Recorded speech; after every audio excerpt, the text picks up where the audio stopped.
My name is Sheryl Shaffer. I'm host and producer of Veterans Helping Veterans TV. And today we are at the California Department of Veterans Affairs Women Veterans Leadership Conference here in San Diego. I'd like to introduce one here who's from the County of Los Angeles. Her name is Stephanie Stone. And Stephanie is the Chief Deputy Director for the Military and Veterans Affairs for the County of LA. So Stephanie, can you tell me a little bit about your background? My background is I'm a native Angelino. So coming back to Los Angeles after 20 years of military service in the United States Navy as a hospital corpsman, I settled back home in San Pedro and currently working for the Department of Military and Veteran Affairs. A question about transition. Okay. When you got out of the military, how did you get from being, oh my goodness, I have to find a career in the civilian world, to the position that you have now? Because you have a very unique position. It is unique, and it's a new position Yes.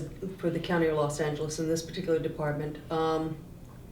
And it was not one that I had planned. I came out of the military as a hospital corpsman. I had finished an undergrad and was completing a master's program. So like many of our young veterans as well, they come out and they start going to school. They start using their GI Bill, and that's what I did. I went back and I started using my GI Bill. And at the same time, I was trying to figure out what I wanted to do next, and I was lost. Through the advice of some wonderful people in my life that suggested just, you have the time, because I was a retired military, I had a little bit of income that was always my fallback. So you have that as a fallback, go ahead and take the risk, try things out, see what you like. My degree was in healthcare administration, my undergrad, and so I was thinking I was going to do that. I did some volunteer time through the VA out of Long Beach, and one thing led to another. I started looking at public affairs, and I was working with their public affairs department, moved on into a degree program that was public administration, and one thing led to another. I've always stayed with the veteran community. You bring up a really good point, volunteering. Oh, absolutely. Because volunteering and networking with other people is basically how you ended up in the position that you have. I wanted to stay involved. You do feel a sense of urgency when you first come out. There's all sorts of anxiety going on. I don't know what I'm going to do. I don't know what I'm going to wear. I don't have to wear a uniform anymore, but you create your own uniform. While I was at the VA, that I met someone that was going to a meeting, that was going to a commission meeting at Patriotic Hall, Bob Hope Patriotic Hall, where I work now.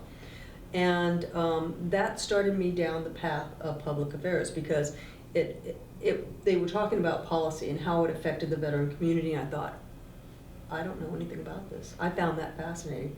And how can I be affected? They were affecting my future by gathering information and sharing that with the electeds in our area. And I thought, I want to be a part of this. And that's how I started down this path. You meet people that suggest going to other meetings, that suggest other groups, and it just builds upon itself. And the community builds upon itself as well. Yeah, so tell me what's going on over at Bob Hope Patriotic Hall. Some exciting things. Yeah, huh? absolutely exciting things. We've been closed for several years while it's been under renovation. And so the last few weeks, the department has moved back into the facility. So I would suggest anybody that has the time and opportunity to come on down to the hall and take a look. So will they eventually house the local VSOs? Absolutely. So it was closed down for renovation, and bond money was used to renovate the facility with the stipulation that it would be used only for veteran programming. The nonprofit, the government agencies that are coming into the facility are all there with the idea that they're there to service the veterans. With that mandate that you're going to service the veterans and the military and their families, what we had to do is figure out who needs to be at the table. Everybody, as many people as we can, as many agencies and organizations Absolutely. as we can. It really is a collaboration of community-based organizations and people that really want to make a positive difference for our veterans. Absolutely. So our department's is obviously, we're the landlords there, and we help veterans and their families file claims. We also will have the Department of Mental Health. That's there for services for our veterans and military members or families of military members who don't feel comfortable or may not qualify to go to the VA.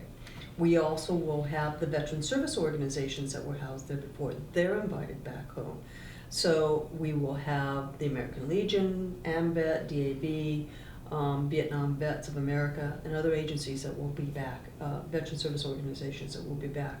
And then we look for a nonprofit organization that would host and bring in other services that would fill in the other gaps. Education, housing, training, that type of So you want to be, really basically what you're doing is aligning with other CBOs in LA.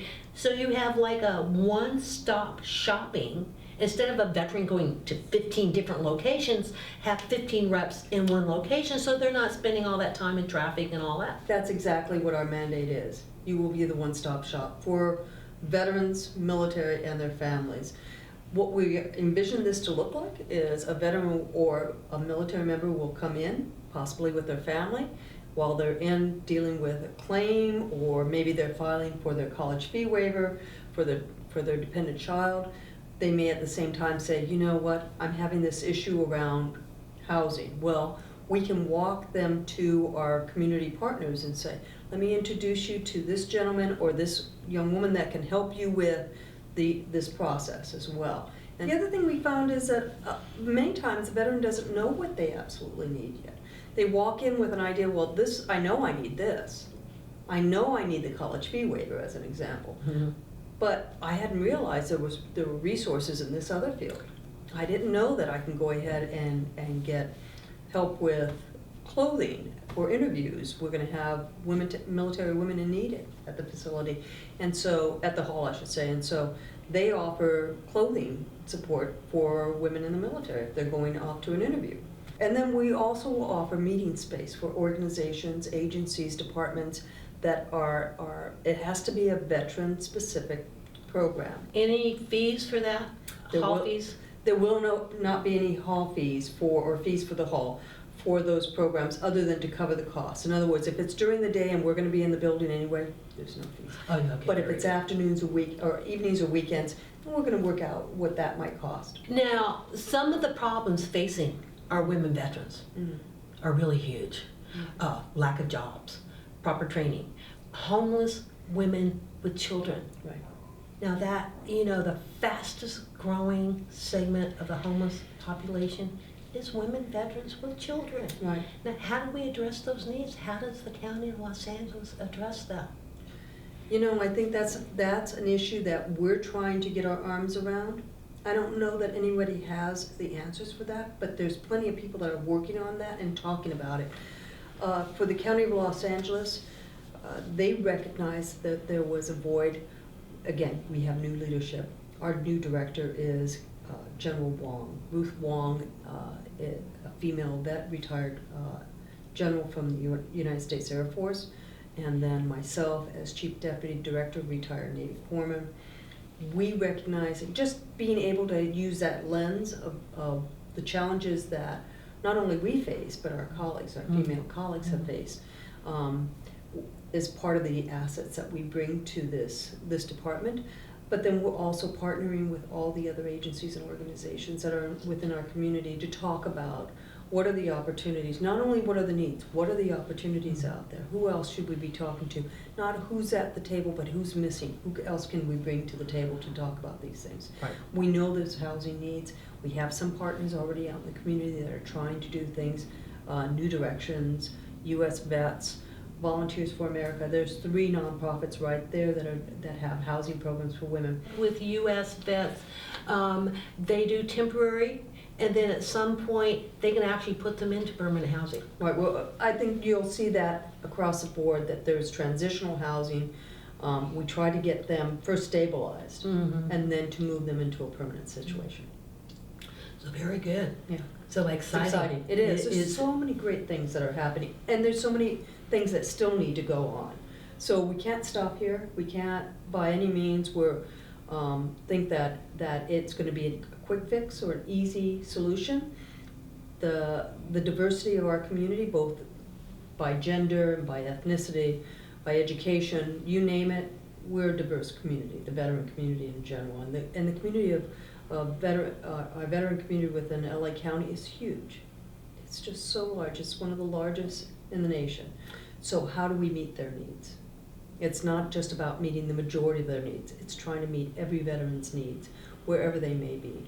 And we may not do it right the first time, but we're out there trying. We're out there trying. Absolutely. Because we don't want anybody to fall by That's the right. wayside. That's right. And the idea, is even today with the amazing technology we have, it never ceases to amaze me how much veterans do not know Right. about the benefits that they are entitled to as a veteran. And I think that's what I speak of when I say that we may not do it right the first time. It's communication that often is where we falter. How do we communicate with the young man or woman coming out?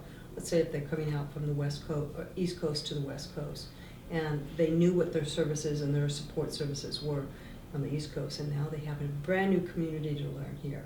How do we reach them? And that's part of our challenge.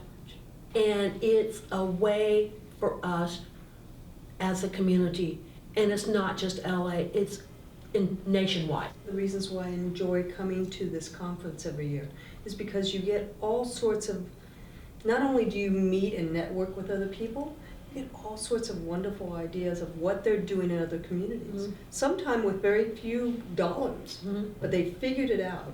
And how do we go ahead and build upon that? How do we bring that back to our community so that we can help our veterans who may be struggling in the same way? Stephanie, thank you so much. Thanks so much.